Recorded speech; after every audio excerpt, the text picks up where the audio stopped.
Jim loved British beer, had many close British friends. Jeffrey Stephenson was one, and Jeffrey, we hope, was able to follow this on our streaming video. He sent a note to Betty, and here's a little bit of what he had to say. I think a lot about Jim and what he meant to me as a person and as a scholar. His book on root processes was professionally one of the most memorable and influential books I ever read. And we had little trouble establishing both a personal and scholarly rapport when we first met. I was delighted to discover that in that and many other ways, not only our shared perceptions and preferences, but also his ability to seemingly empathize with, but artfully debunk my more bizarre enthusiasms. Jim loved to help provide the context for adventure. He took delight in finding financial support for our imaginative conferences and brought together a wonderful network of dedicated and entertaining academic friends and colleagues. And above all, he was always wittily good-natured, splendidly intelligent, loved paradox, and displayed an enduring sense of fun. I, along with so many others, will dearly miss him.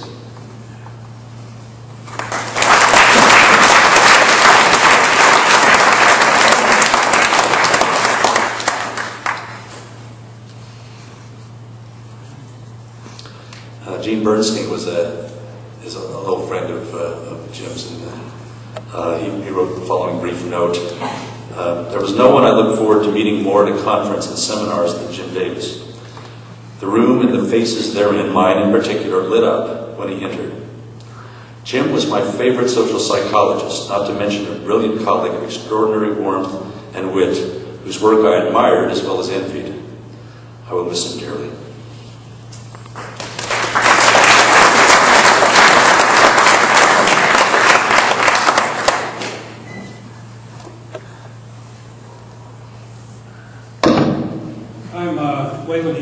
And I live next door to Jim after he moved to Lake Park, and still live next door to Betty.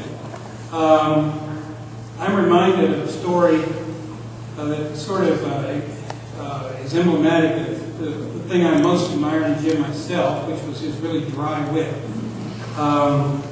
We have at our subdivision, our housing development, once a year we have an annual meeting where everybody in the subdivision is allowed to, is invited to come. We usually discuss rather dry things like the budget and when are we going to dredge the pond and things like that.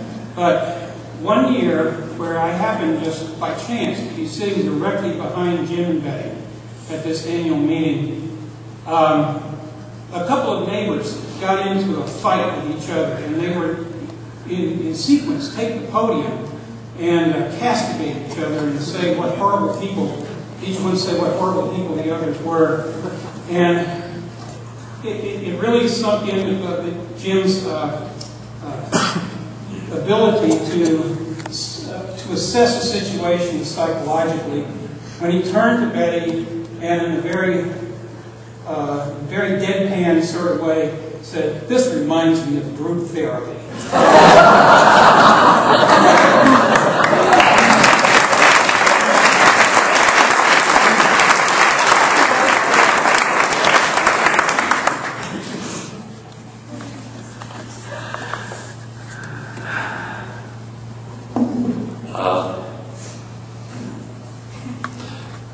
Nancy Moreland is here, but there was just a little thing she wrote in her note to Betty that I wanted to share. I thought it was cute. We had spent the day visiting, wine tasting, and were pretty well equipped for a night of eating, drinking, and talking. Someone mentioned that you two were high school childhood sweethearts, and Jim, complete with a leering grin, said you still were, followed by a very naughty laugh.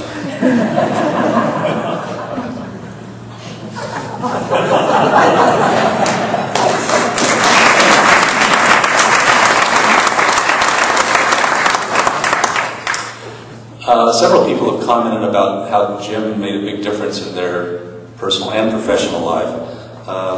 Dave Myers wrote a note about what a big difference Jim made in his professional life. He said, "Back in 1978, when I was a young professor at a small liberal arts college, someone outside the big research university world, or with a big name, Jim, having become aware of my studies of group influence, invited me to join him and several other Americans in an international research conference in Germany, funded by the German government. For me, it was like a small college athlete being invited to play basketball with university All-Americans. As a result of that invitation, I got to know Jim and the other heroes in my field of social psychology, and one of those contacts referred McGraw-Hill my way when it was seeking an author for a new social psychology text. That text is now in its 10th edition. It's actually the best-selling textbook in the world of social psychology. A follow-up introductory psychology textbook is now in its 9th edition. That's also the best-selling introductory textbook in the world. The books happily have taught many students and funded a family foundation. None of this would have happened without Jim. I tell this story simply to offer another example of how Jim's kindness and his looking past the lack of prestige of my institution, and then his ongoing encouragement of my work, helped mentor my career. I owe him, and I salute his memory.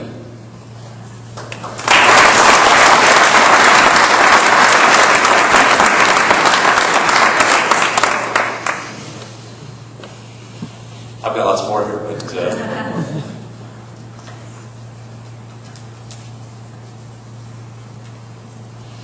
a lot of these are very personal and more matters of condolence or a memory. And here's one that maybe I'll share. This person, this is the Bits and Cats, writes, I read the News Gazette's obituary. As impressive as it is, the article does not capture Jim's personal qualities, his warmth, friendliness, just plain niceness. I always enjoyed being in his company. I know he tried his best in his battle with cancer. The courage and effort he displayed is another great legacy to his family and to his friends. But that's it.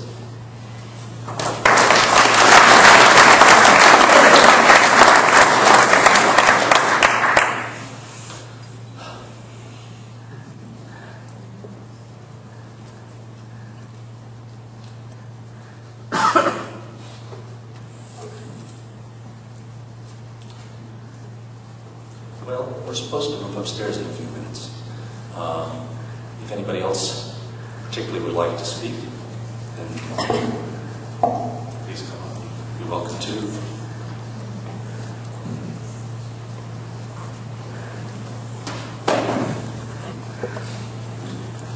Hi, I'm Reed Hasty. I'm a colleague of Jim's professionally. I have done research on group decision-making, and my introduction to that field was really through Jim. I was not a member of the CRAC staff. I was an outsider, and I think the CRAC staff were fairly suspicious of my credentials and qualities, and I think many of them still are. Jim warmly included me in this small, tight-knit community of scientific researchers who study group decision processes. He was enormously helpful to my career over its entire course, and thanks to him bringing me into the inner circle, it took, as I say, the members of that circle a little while to sniff me out and decide I was okay. Some of my best professional collaborations have been with Jim's students, and it's all thanks to Jim's generosity and cordiality.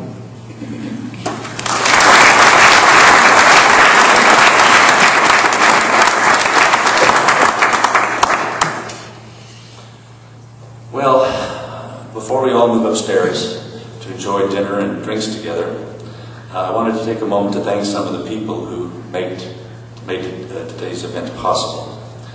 First, thanks to Dave Irwin and the Department of Psychology, who generously supplied both funding and technical support for the event.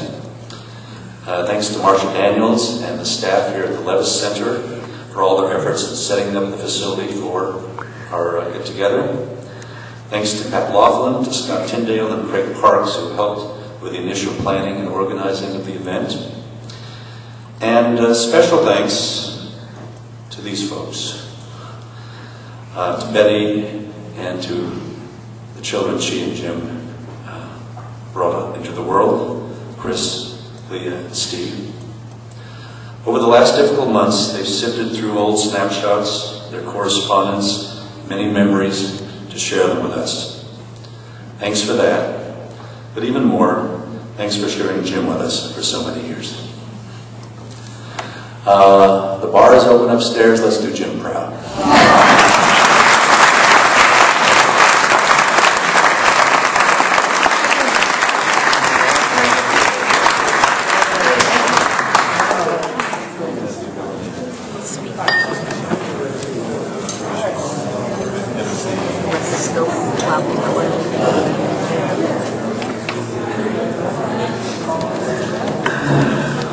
Well, I think my career as a technician is going to come to a grateful end here. Your arm tired? So far, I'm doing okay.